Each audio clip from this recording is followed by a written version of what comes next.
The best film you've never heard about is a French film about a monster. But you know what? It's also about a creature. But it's also about martial arts. But it's also an adventure film. But it's also a horror film. And it's also a romance film. There's also political intrigue and a conspiracy. And did I mention it was based on a true story? This film mixes genres more so than any other film I've seen, and it does so beautifully. I am, of course, talking about the 2001 film Brotherhood of the Wolf, and today I'm going to convince you to watch it. It's 1764, rural France, and someone, or something, is killing peasants in the province of Gévaudan. No one can figure out what is going on. So the king decides to send an adventurer named Fransac and his Iroquois blood brother Manny to investigate. And I mentioned this was based on a true story. Hold that thought because we're going to get back to that later. I went into this film blind. I had no idea what it was. I just thought it was a creature feature, and boy was I blown away by all of the things that were happening in it. It's one of the only movies that I've seen in the last 10 to 15 years that completely floored me and shocked me that I'd never seen it before because it was so good. Now I know what you're thinking. A historical drama, monsters, it's been done before. That's what I thought as well. Lo and behold, middle of the film, Manny starts doing martial arts and he's whooping ass. It's freaking awesome. And then Fransac also knows how to fight. We had no indication that he knew how to fight. And boy, he whoops some ass as well. And then they spin an actual romance, not just a minor subplot where a girl and a guy like each other and they make eyes at each other, they kiss, and boom, they come together at the end of the film. No, this is a full-blown step-by-step romance subplot where if you just took that out of the film, you could have a normal film about their relationship and how it grows and builds. Mark Dacascos plays Manny, and he has some awesome fight sequences in this film. You don't expect them to happen because the way it's set up, it's more of a investigative, adventure, historical picture. But they're doing legit martial arts and the choreography is really nice. This came out around that Matrix era and it holds its own. And it's cool because it's like in the mud, in the rain, in the dirt, in the grime.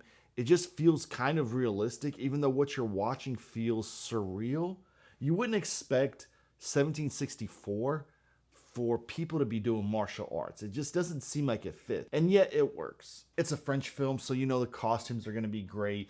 And they're period accurate, they look good. You believe that you are being transported from now into 1764. This isn't like a Hollywood, Marvel, or superhero film where you know everyone's just working on a stage on a green screen with suits on. This film feels like it was all shot on practical locations in the region, in the area, in the dirt, in the mud, in the grime. It feels real, it's taking you there. The costumes, the acting, the accents, the personalities, the people look like actual people from that time you could imagine would look like. And I'd never heard of this film before, but it turns out this was a big hit in France in 2001.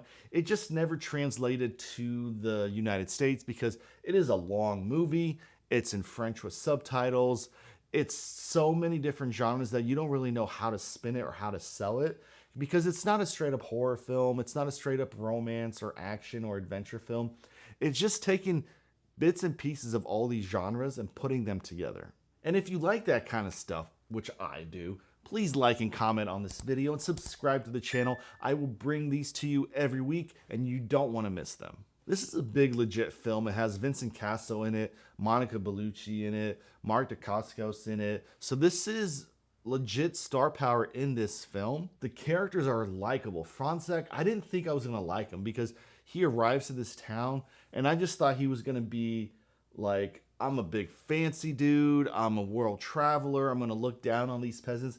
But it's not like that. He mingles well. He's a good dude. He's nice. He's friendly. He has a great relationship with his Iroquois blood brother who is completely out of place in rural France during this time. And they handle the creature really well because you kind of know that there's something killing these peasants. And you kind of know it's some kind of creature, but you don't really know what it is because you don't really see it for the longest time. And this is the great way of handling a creature feature without a ton of money. You don't show the monster. You don't show Jaws the shark. You don't show Michael Myers too much because the more you see them, the less scary they become. So seeing these people getting torn up and killed, but not really seeing what's doing it, your brain starts going into overdrive and creating a visual for this creature that is way scarier than anything anyone could put on video. And some of the twists I could figure out because I figured out maybe who the villain is or what's going on here.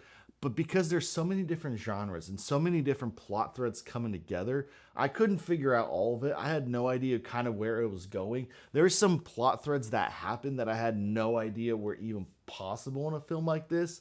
Like when I say horror and political conspiracy, how does that relate to each other? Well, you're going to have to watch the film and find out.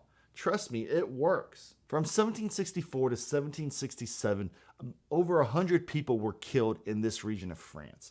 The king sent people and his personal explorers and hunters to try and track down this thing.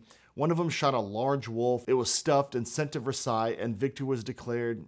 And then the killings kept going. Now, the witnesses who saw this claim it was not a wolf. They say it was the size of a calf or a cow, with reddish fur with a dark stripe down the back, a massive chest, huge tail, and it went for the head and throat of its victims, which wolves typically don't. So most people naturally thought it was a wolf or a pack of wolves, or, very interestingly enough, a loup-garou, a werewolf. Another common theory of the time was divine punishment. The Bishop of Mende ordered public prayers and framed the beast as God's wrath for the province's sins. Some people thought it was an exotic animal that had escaped, maybe a hyena or a sorcerous creature, and some people thought it was a trained animal that a human was sicking on these people. And then a local shot and killed an animal later, and then the killing stopped. And they say he loaded a blessed bullet and shot this wolf. This is where the silver bullet werewolf whole thing started.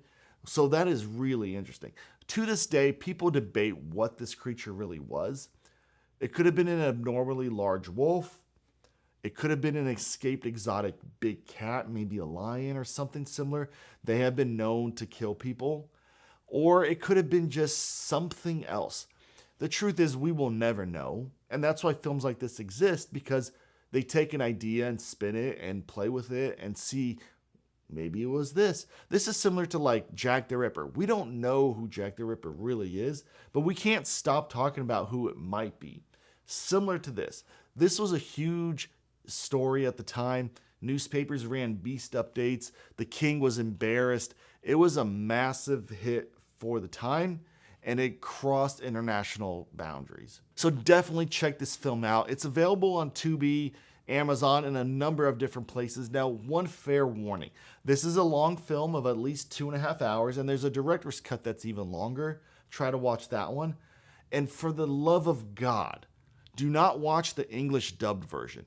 It is horrendous. It is not worth your time. Find the original French version and read the subtitles. Trust me, you will thank me for that. The English dub is terrible. So if you've seen this film, let me know what you think about it, whether you like it or not. I really don't hear people talking about it, and I think it's a shame because it's one of my favorite films that I've seen in the last 10 to 15 years. It holds up beautifully, it mixes genres perfectly, and it's just so much fun to watch. Leave a comment and subscribe to the channel and help me grow the community. And as always, stop scrolling, start watching.